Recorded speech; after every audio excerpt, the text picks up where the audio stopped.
I've been a nurse for 5 years, and night shifts are part of my routine. A few days ago, I returned from a week off, and everything felt off. The halls were too quiet. I felt like something was watching me, waiting just beyond the doors. I started my rounds that night. When I passed room 302, the lights flickered overhead. I paused, ready to brush it off as an electrical issue. But then a chill crawled down my spine. I knew nobody was inside, but the air felt heavy, like eyes were on me. I tried to shake it off, but soon, I heard soft cries echoing through the ward. At first, I thought I was imagining things. Then there was a patient, a frail old man, who told me he saw figures lurking in corners. I laughed, but I felt uneasy. My heart raced as I reassured him, but doubt crept in. Each night brought something stranger. The whispers grew clearer. I would stop and strain to hear, but they always faded away before I could understand. One night, while filling out paperwork, I caught something moving in my peripheral vision. When I turned, there was nothing there. I gripped my pen tightly, feeling the ink smudge on the paper. The sounds intensified. I heard footsteps echoing in the corridor, stopping just behind me. I didn't dare look. I stared down the empty hallway, expecting to see someone. But there was no one, just those flickering lights adding to my unease. Then, there was that patient again. He whispered to me from the dark of his room, saying they were watching me, telling me to be careful. I tried to laugh it off, but an unsettling worry settled in my chest. It felt wrong as I left him, and I could feel sweat forming in my palms. With each passing hour, the weight of something watching me grew heavier. I felt exhausted, but was it just tiredness, or was it something else? One night on my break, I walked to the staff lounge. I saw a figure out of the corner of my eye. I turned my head quickly and saw nothing. Maybe my mind was playing tricks on me again. Later that night, I stood in front of room 302. I heard it then, a soft, distinct voice from inside. "Help me." My heart stopped. I wasn't sure what to do. I trembled, too afraid to open the door, unsure of what lay beyond it. I think about that night every day now. It's haunted me. I became afraid to walk those halls alone. I don't know what it all meant, but something was definitely wrong. I couldn't shake that feeling of being watched. I don't think I ever will. The night shifts kept dragging on. Each time I stepped into the hospital, I felt the same mix of dread and determination. I tried to focus on my patients, but the unsettling atmosphere loomed like a heavy fog. My colleagues noticed too. Their conversations had shifted to hushed tones. On my next shift, Clara, a fellow nurse, approached me. "Have you felt it?" she asked, her voice barely above a whisper. I hesitated, unsure if I should admit my fears. Instead, I nodded. "The whispers and shadows?" She nodded back, her face pale. "It's that room, isn't it? Room 302? I glanced down the corridor, the familiar flickering lights casting eerie shadows. "Yeah," I admitted. "I heard something. Someone. That's not all." She shivered and looked over her shoulder. "I found an old file on that patient. Something strange happened here years ago." My heart raced. Clara had always been reliable. "What do you mean?" "There were reports of people disappearing, in and around that room. They tried to cover it up." A chill ran through me. I thought of those soft cries, those warnings. "Are you serious?" "Dead serious. They say it's haunted. The nurses before us. They had the same experiences." Fear gnawed at my insides. "What do we do about it?" "I don't know," she said. "But I can't work nights alone anymore." I understood. The thought of being alone in the dark corridors clutched at my chest. As we spoke in hushed tones, I felt an energy shift in the air. It felt electric, like a storm brewing just out of sight. "Let's get some coffee," Clara suggested, trying to lighten the mood. "Maybe it will help clear our heads." I agreed, thankful for a distraction. We made our way to the staff lounge, the fluorescent lights buzzing overhead.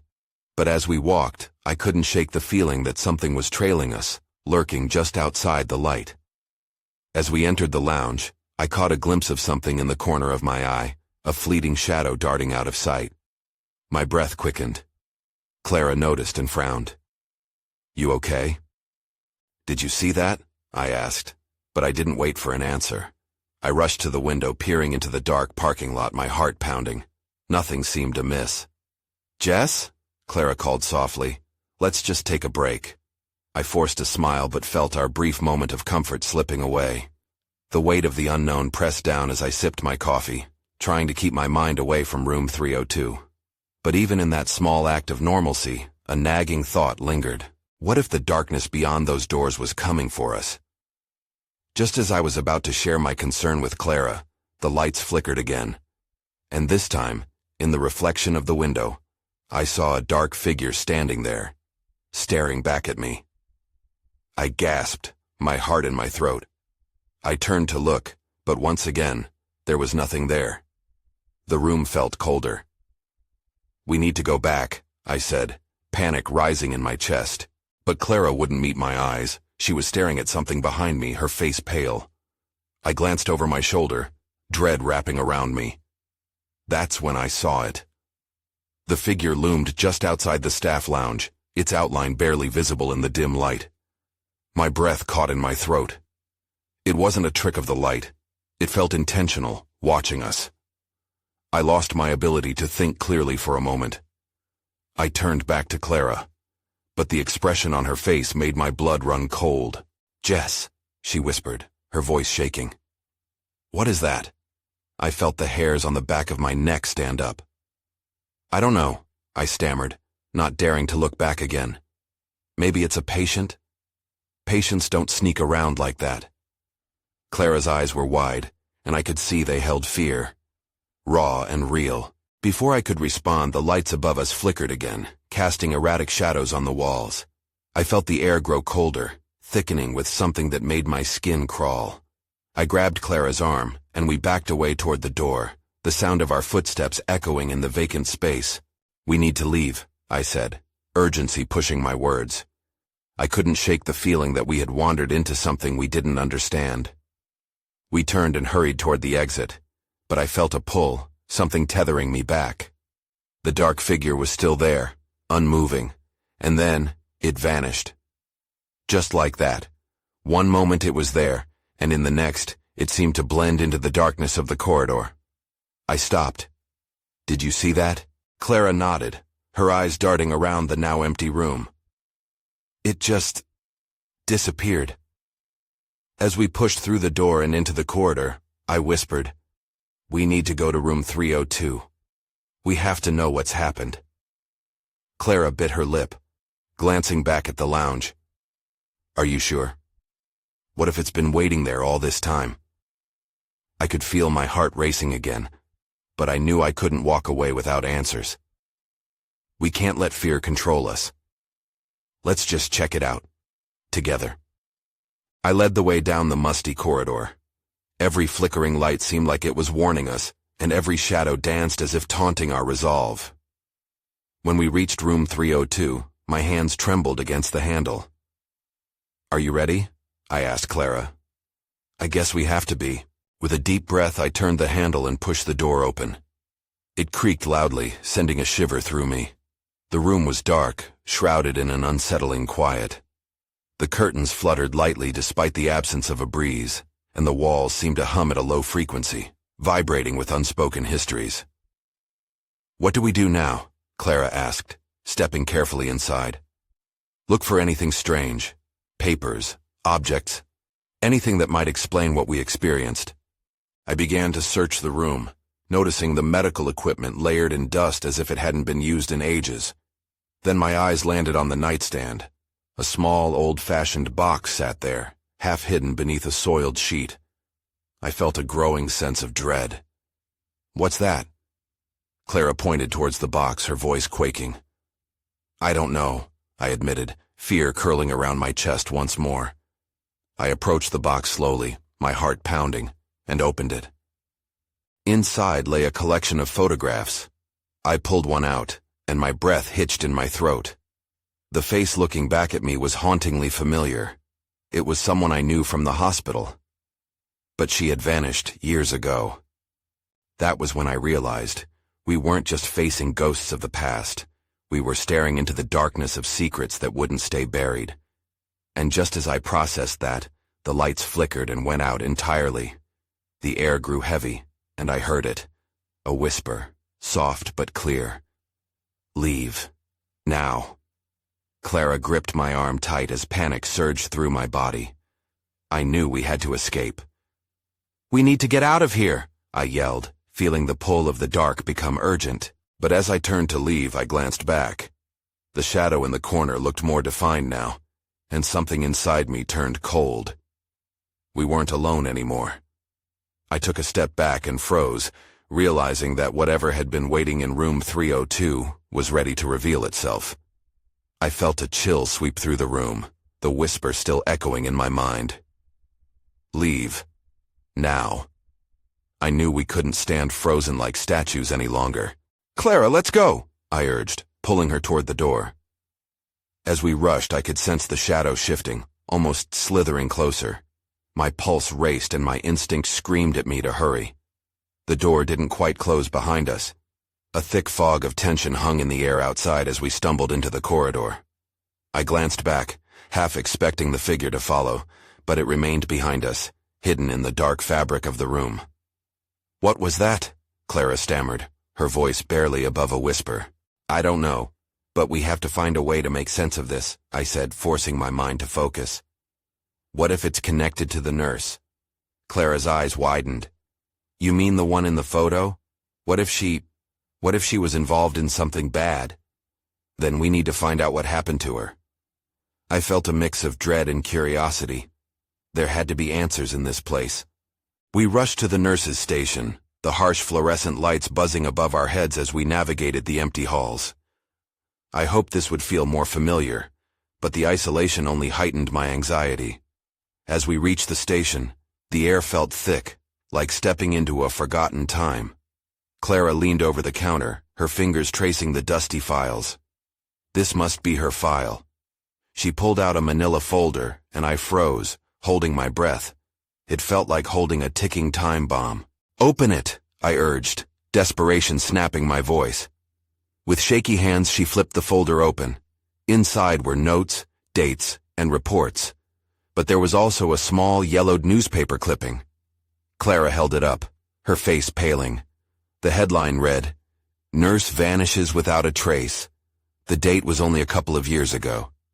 My heart sank. "Look, the article mentioned something about strange occurrences at night," she whispered, scanning the text. "They thought she might have been involved in something." Before I could process her words, the lights flickered again, and I felt an ominous presence creeping up behind us. Clara gasped, and I spun around, but nothing was there. "Jess," she cried, pointing down the hall. Another figure appeared, not the shadow from room 302. This one was lighter, almost translucent. It moved erratically, gliding along the floor as if caught between worlds. The closer it got, the more I could see the outline of a lab coat. "It's her," I whispered, a sense of dread washing over me. "The nurse." The apparition paused, its eyes, if they could be called that, seemed to latch onto us as if seeking help. A soft, pleading sound emanated from it, like a song barely heard in a crowded room. I felt my heart soften against my fear, a strange urge to reach out, to ask what it wanted. Then it flickered. Overwhelming darkness swooped in, and just like before, it vanished. "Where did it go?" Clara asked, shaking slightly. "I think it wants us to follow," I said, my voice steady despite my racing heart. "We have to find the truth behind her disappearance." Just then, the station's phone rang, cutting through the silence like a knife. I jumped, exchanging a glance with Clara. "What if it's another warning?" "It might be our only chance to learn more," she replied, determination flashing in her eyes. I stepped towards the ringing desk phone. I had to know what it wanted from us. As I picked it up, the line crackled. The voice that came through sent shivers down my spine. "You shouldn't be here." The line went dead. That's when I realized we had crossed a line we might never be able to return from. And the darkness was watching us. I dropped the receiver abruptly, a cold sweat breaking out on my forehead. "What the hell was that?" I exclaimed, turning to Clara. Her face was pale, and I could see her stomach tighten with fear. "I don't know," she replied, her voice trembling. "But we can't just sit here. We need to keep moving." I nodded, trying to shake off the dread washing over me. I felt like we were trapped in some kind of eerie nightmare, but I knew we had to pry open whatever secrets this place was hiding. We left the nurse's station, gripping each other's hands tightly. As we ventured deeper into the hospital, I could feel something shifting in the air. It was heavier now, as if the walls themselves were listening. Suddenly, Clara stopped in her tracks. "Jess, look!" She pointed towards a door at the end of the hall. It had a rusty sign hanging off one hinge that read, "Break Room." "Do you think we should check it out?" she asked, her eyes darting nervously. I hesitated, the tension coiling around us like a vine. "Maybe there are more files or something that can help us," I replied, trying to sound brave. I pushed the door, and it creaked open. The break room was dimly lit, filled with faded furniture that made it look like it had been abandoned for years. A coffee pot sat on the counter, yellowed from time, alongside a stack of old magazines. Dust covered everything. As we stepped inside, the air was stale. "Search for anything related to the nurse," I said. Clara nodded, and we split up. I rifled through a cabinet, finding nothing but chipped mugs and old takeout menus.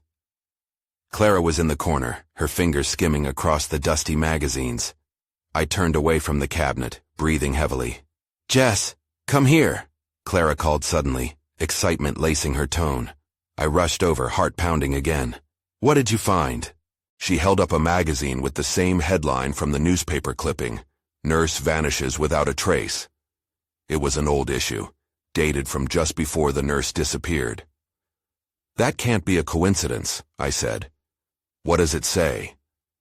Clara opened to an inside page, her finger sliding down to another article.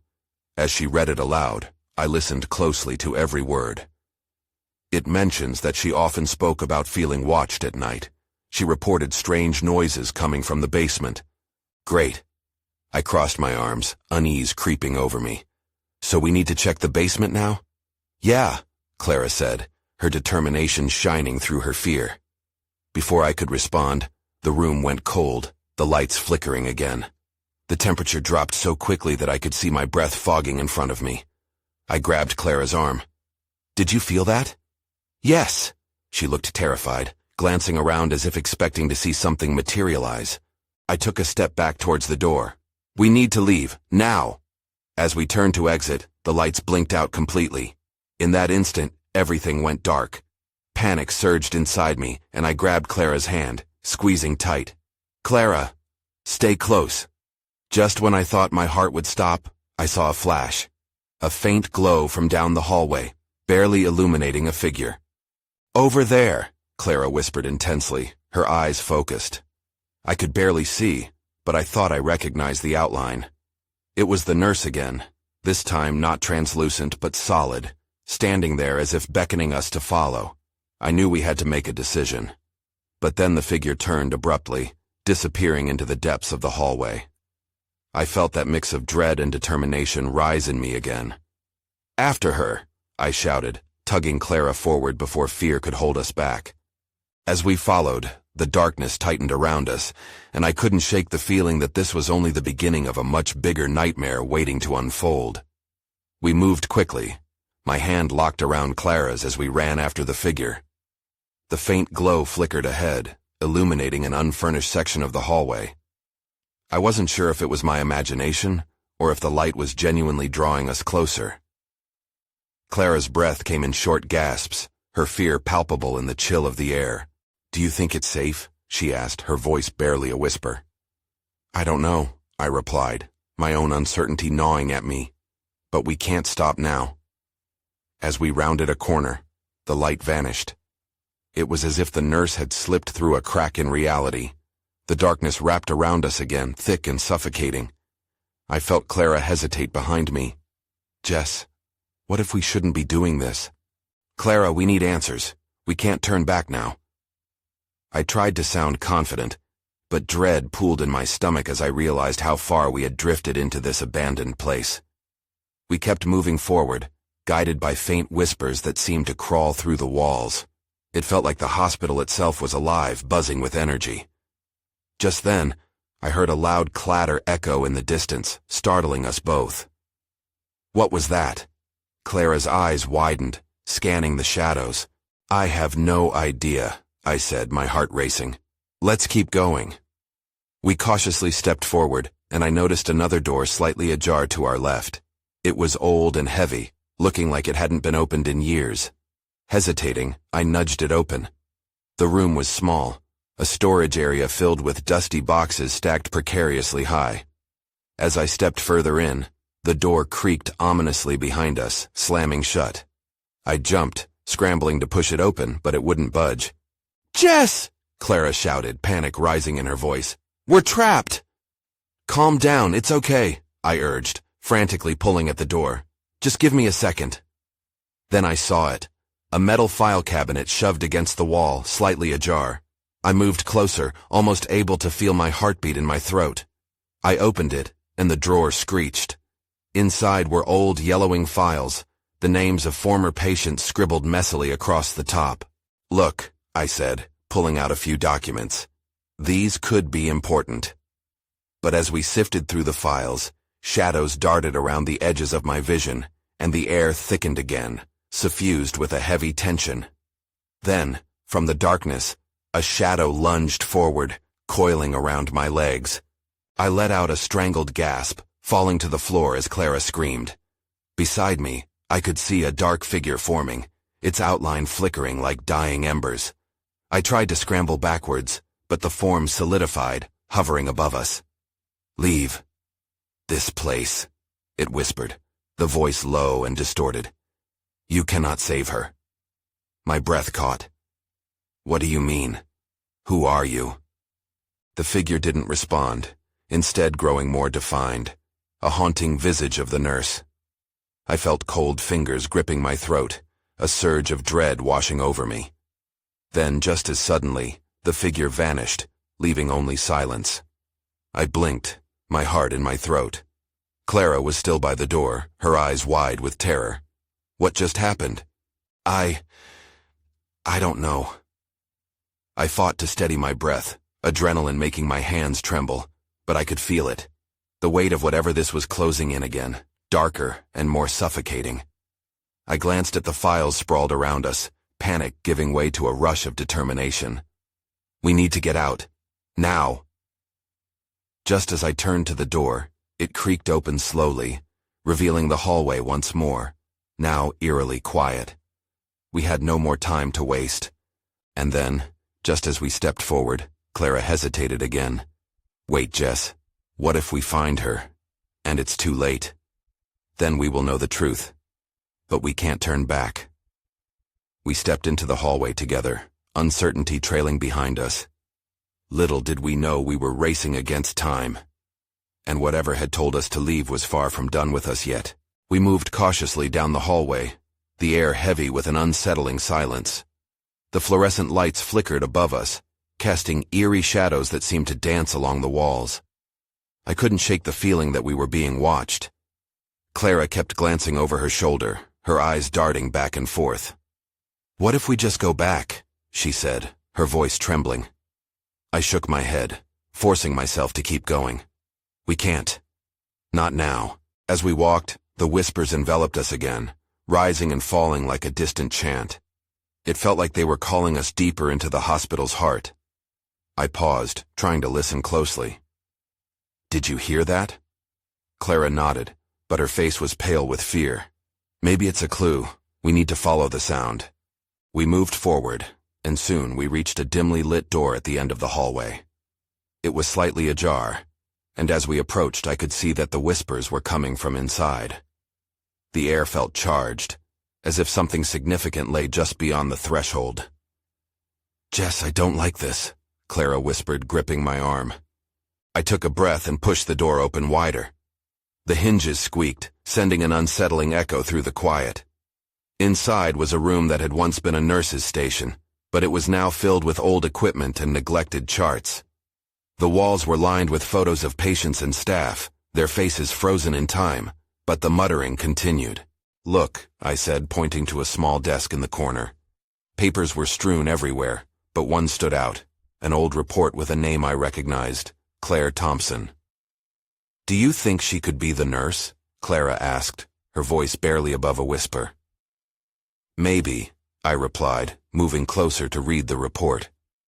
It detailed a series of mysterious incidents during night shifts, a patient disappearance, unusual behavior from staff, and a warning scrawled at the bottom. "Trust no one." "Jess?" Clara's voice trembled. "This isn't just about Claire, is it? Something happened here. Something bad." Before I could respond, the temperature dropped, and I felt a brush of icy air against my skin. I turned to see the door we had just entered slamming shut, plunging us into darkness. "Clara!" I reached out, but before I could find her, the whispers escalated into panicked voices. "Get out!" they cried simultaneously. "Leave now!" I stumbled backward, my heart racing as I crashed into the desk. The lights flickered back on, and Clara was standing close, her hand over her mouth, eyes wide. "What did they mean?" she asked, her voice shaking. "I don't know, but we have to get out of here." I scrambled to my feet. As we dashed toward the door, I glanced back at the report. It felt like a lead weight in my mind. The name Claire Thompson echoed inside my head, but I couldn't afford to think about it now. Suddenly, the air crackled. A figure loomed in the doorway, blocking our path. It was the same shadow from before, its form twisting and contorting. "Leave this place," it hissed, the words like ice against my skin. I felt a wave of panic crash over me. "Run!" I shouted, grabbing Clara's hand. We sprinted towards the back of the room, searching for a way out. That's when I saw it, a hidden exit behind some old shelving. But just as I reached for the door, everything went dark again. "Jess!" Clara's voice echoed in the void, and I could hear her struggle to find me. Then I felt icy fingers wrapping around my wrist, pulling me backward. "Leave. This place." The voice was clearer now, more demanding. I fought against the grip, my heart pounding as dread seeped through every nerve. We were losing time. Clara's hand slipped from mine and I cried out, "Clara!" In that moment, I realized something crucial. We were not just racing to find answers. We were also battling something ancient, something that thrived on our fear. I had to save her. But did I even know how to face whatever lay ahead? Before I could think, the grip on my wrist tightened. Panic surged in me. And then, just as suddenly, everything went quiet again.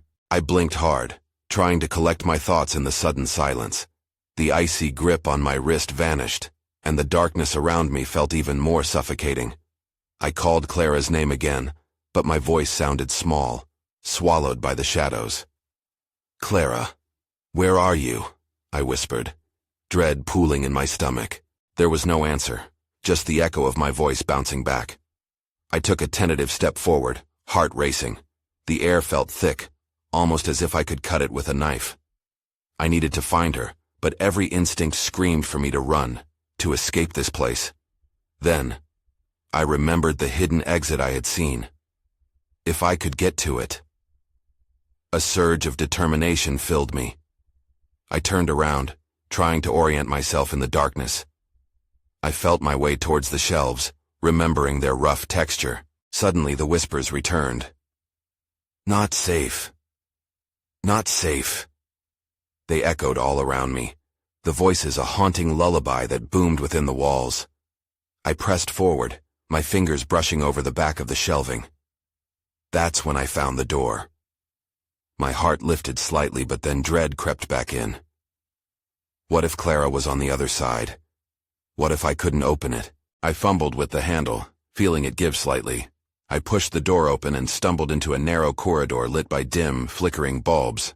The whispers faded slightly, but an underlying hum buzzed in the air, filling me with unease. "Clara!" I shouted, hoping she might hear me wherever she was. As I stepped into the corridor, I could feel the weight of the building pressing in on me. For every step I took, an unseen hand seemed to pull back, as if trying to keep me grounded in the darkness. I started to run, searching every room I passed. Each door I flung open revealed emptiness. More faded charts, abandoned nurses' stations, and darkened patient rooms that felt like tombs. With every call for Clara, I felt more lost. The hospital was a labyrinth, and the whispers were guiding me deeper instead of helping me find her. What if I'm too late, I thought, the panic rising again. Then, from the far end of the corridor, I finally heard her voice. "Jess! Over here!" It was a blend of relief and terror, and I ran toward it, the sound cutting through the oppressive quiet. As I rounded a corner, I found her standing by another door. Her face was pale, but her eyes were wild with urgency. "You found me." "What's going on? What happened?" I could barely catch my breath as I reached her side. "It's like they're everywhere," she gasped. "I was looking for you and... Jess, there's something in here with us. I swear, I felt it brushing against me." Before I could respond, a loud crash echoed from the room behind her, making us both jump. The door flung open, revealing nothing but an empty space. "Did you see that?" Clara's eyes were wide with fear. I nodded slowly. "We need to get out now." As we turned to run, a flicker of movement caught my eye. There, standing just beyond the light's reach, was that dark figure again, looming in the shadows with an impossibly wide grin, one that seemed to consume every ray of light around it. "Leave. This place," it murmured, the voice reverberating through the corridor like thunder. The urgency coursed through me. "Run!" I screamed, only for Clara to hesitate. "I can't just leave it," she shouted, pointing to the figure. "Clara, we don't have time!" I grabbed her wrist and pulled her towards the exit. As we sprinted down the corridor, I felt like we were racing against something more than just the shadows. We had to escape, but I knew deep down that this was only the beginning. We dashed down the flickering corridor, Clara's grip on my hand tightening. My heart pounded too loudly in my ears, drowning out the whispers creeping behind us, the sinister chorus hissing like steam. I could feel the weight of the building pressing in, every shadow seeming to stretch toward us, desperate to pull us back into the dark. "Jess, wait!" Clara shouted, but I didn't stop. I couldn't. The figure lingered, just out of range. I could feel its presence even when I tried not to look. I ducked into another hallway, desperate for any sign of exit, of safety. The buzzing overhead flickered erratically, shadows dancing across the walls. My panic twisted with determination. I had to keep us moving. "Please, we have to go," I shouted, almost pleading. Clara hesitated just a moment longer, eyes fixed behind us. I finally tugged her forward again. "Jess, I think it wants me," she whispered, her voice trembling. "I felt it calling me." "Calling you?" My voice broke slightly. "Clara, that's not safe. It's..." Before I could finish, we turned another corner, and the corridor abruptly narrowed into a stairwell down. The concrete steps were slick under my shoes. "This way," I cried, hoping the exit was waiting below. As we descended, the shadows grew deeper. The whispers flared again, chanting Clara's name in a way that sent chills down my spine. "Clara, come play!" The sound was wrong, twisted. Each syllable seemed to claw at the walls. We reached the bottom, where the stairs opened onto a dark basement level. My breath caught in my throat. It was more of the same. Forgotten equipment and old, broken furniture. My stomach churned, a heavy knot of dread settling deep. "Where do we go now?" Clara asked, her voice hitching. "I don't know," I admitted, trying to remain calm. "We'll find a door or a way out. Just stay close." The air grew colder as we stepped into the basement. Suddenly we heard it again, a low, mocking giggle that echoed from somewhere deeper within the room. "Jess," Clara said, her voice barely above a whisper. "Do you hear that?" Heart racing, I nodded. Then, just as I thought we'd have to turn back, I spotted a dim light flickering near the far wall. "There," I pointed. "Let's check it out." We moved cautiously toward the light. With every step, the giggle grew clearer, more distinct, and I felt an urge to flee. The sound wasn't just unsettling. It felt like an invitation. "Stay focused," I told myself, But the whispers were also growing louder, urging us on. When we reached the light, I found an old rusted door leaning ajar, the light seeping through the cracks. I glanced back at Clara. Her eyes were wide with a mixture of fear and curiosity. "Should we open it?" she asked. I hesitated. What if it's a trap? But as I stood there, the giggle turned into laughter. It didn't just fill the space. It surrounded us, wrapping around my throat like a vice. "We have to move," I said, and I pushed the door open before I could second-guess myself. What awaited us beyond would change everything. It wasn't empty. The room was filled with old hospital equipment, gurneys, syringes, incandescent lights, distorted memories from a life past. But what caught my eye was the center of the room. A mirror stood propped against the wall, cracked and dusty, but reflecting something not quite right. As I stepped closer, I saw shadows moving in its depths, twisting and contorting as if they were alive. The laughter faded, replaced by a chorus of despairing cries. "Jess!" Clara gasped. I turned to her, but the room began to spin. My heart raced, panic flooding my veins. "What is happening?" I stammered. "Look!" She pointed, looking terrified, and that's when everything shattered. The mirror's glass splintered with a sound like thunder, and the shadows surged forward, breaking free from their confinement. The air turned electric, crackling with a new threat, and I realized we weren't just trying to escape a place. We were now drawn into something far more sinister. We had awakened it, and now it was ready to make its move. I staggered back from the mirror, my mind racing.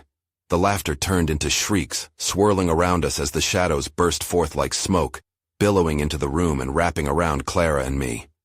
We were ensnared in a whirlwind of distorted faces and anguished cries. I felt cold fingers brushing against my skin, and despair clawed at my throat. "Jess, hold on to me!" Clara shouted, her voice a lifeline amidst the chaos.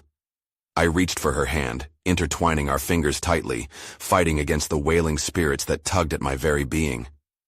"Get back!" I screamed, but the shadows loomed closer, their faces shifting and changing. Specters of the past, lost souls whose stories had been silenced in this forsaken hospital. As I took a step backward, I felt something solid at my back. The door. In one frantic move, I turned and pulled Clara along with me. "We need to get out." We stumbled toward the opening, the shadows swirling behind us, their lamentation rising. "Jess, come back!" echoed voices, twisted and pleading, but we barreled through the door, slamming it shut behind us. The noise of the chaos faded slightly, but desperate whispers still filled the air.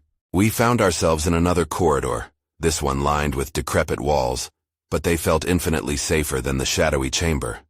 The flickering lights overhead seemed to flicker slower, giving us a moment to breathe. "Did you see that?" Clara murmured, trembling. "Yeah, it felt like—" I hesitated, struggling to process what we had just faced. It felt like we unleashed something. Those faces, they were sad, Clara said, her brow furrowing as she recalled the haunting visions. "Do you think they're trapped here because of us?" I felt a chill run down my spine, realizing how much I didn't understand. "I don't know," I replied, glancing back at the door, half expecting it to burst open. "But we need to find a way out, for them, and for us." We crept forward, the air thick with a weight that felt suffocating, but I couldn't shake the feeling that we were being led somewhere, by the echoes of the lost. Clara's fingers remained clutched in mine, her breath shallow and quick as we approached a set of stairs leading up. "Should we try going up?" she asked, looking uncertain. "Yeah, let's get as far away from that mirror as we can," I said, pulling her with me as we ascended the steps. Each movement felt laden with tension. The walls around us seemed to close in, whispering secrets we weren't ready to know. At the top of the stairs, we found a door marked Exit. My heart raced as I pushed against it, feeling the cold metal handle, praying it would lead us out. But as the door creaked open, revealing blinding daylight, a mix of relief and fear coursed through me. We stepped into what should have been the hospital's lobby, but instead, it was cloaked in a dense fog. the realization hitting me that something was still very much amiss. "Is this even real?" Clara whispered, looking around. The familiar sight of the reception desk flickered in and out of existence, like a mirage on the edge of comprehension. "We have to keep moving," I urged. "We can't stop now." As we made our way into the fog, shadows danced around us, teasing at the corners of my vision.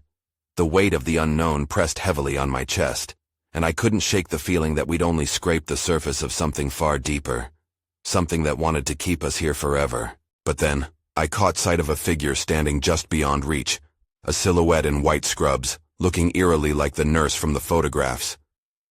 "Help me," it murmured, but there was an edge to its voice, something twisted buried beneath the plea.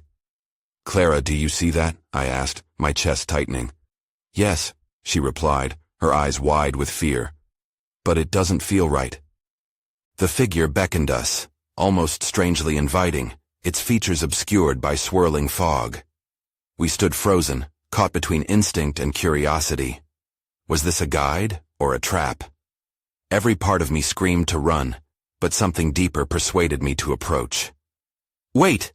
I shouted, realizing the nurse's figure had vanished, sinking back into the oppressive fog.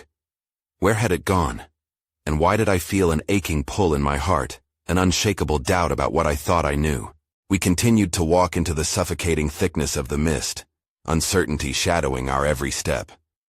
The whispers returned, but this time they felt different, urgent, pressing against us like wind at our backs. "Help us. Find peace," they chanted, creating an unsettling rhythm I couldn't ignore. "Jess, I can't take this," Clara admitted, her voice trembling.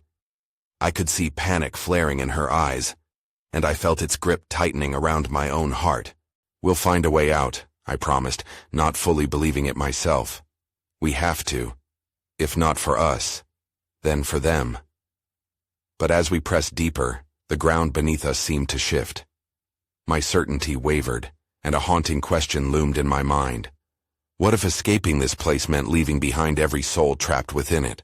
I could still feel it, the presence pulling at the edges of our reality, infusing the air with dread. And somewhere, far behind, I could almost hear the laughter of the shadows beckoning us back, reminding us where we truly belonged. The threads of our fate tightened with each passing moment. We were running out of time, and I had no idea how to end this nightmare. As the fog closed in around us, I could see nothing but the glimmer of hope flickering in Clara's eyes. We took another step into the darkness, aware that whatever faced us ahead remained shrouded in mystery and horrifying uncertainty.